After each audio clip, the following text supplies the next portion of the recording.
Now, the number of Americans seeking jobless benefits dipped last week in a sign that the labour market is beginning to stabilise. But as the numbers of coronavirus cases continues to rise across the United States, businesses and workers face renewed uncertainty. Business editor Kate Moody is in studio with us. Hi, Kate. Hi, James. Now, talk us through the latest employment data.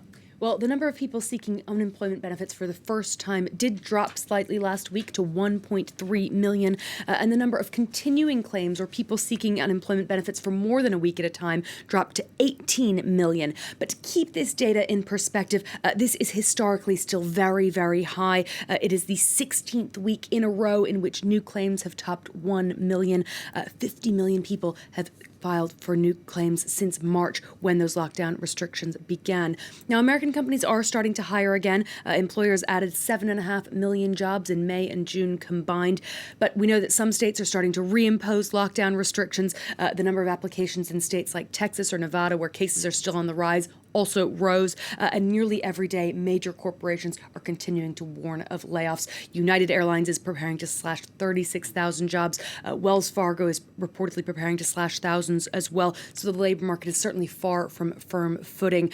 Meanwhile, the U.S. Congress is debating whether or not to extend the more generous benefits, an extra $600 per week. That's a program that's due to expire at the end of this month. And it means that the millions of people who remain and will remain out of work could find themselves in a more precarious financial situation during this period where economists warn that unemployment is going to remain very, very high for quite some time to come.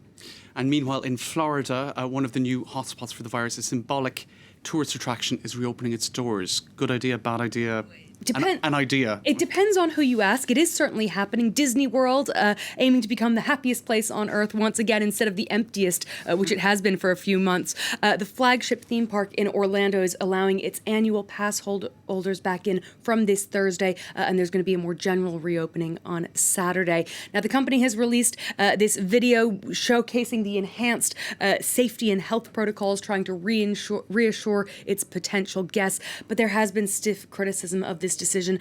Florida reported nearly 10,000 new cases of COVID-19 just yesterday, and the very nature of these attractions mean that social distancing measures can be hard to applicate, even though masks will be mandatory. Now, some performers' unions have expressed concern about their exposure, and in California, it's worth noting, workers at the original Disneyland protested plans to reopen there, and that reopening has been delayed.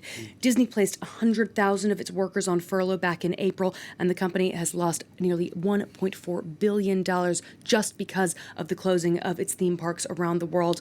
Now, Disney parks in Shanghai and Hong Kong have since reopened. We know that Disneyland Paris is planning to reopen next week, but it's worth noting that the pandemic is under better control in those regions than in Florida, where hospitals are daily reporting a surge in admissions. Right. I guess you could argue in theme parks it might be easier to have social distancing than, for example, restaurants. So when restaurants are open. Possibly not on a roller coaster. Right. This is true. Thanks for that.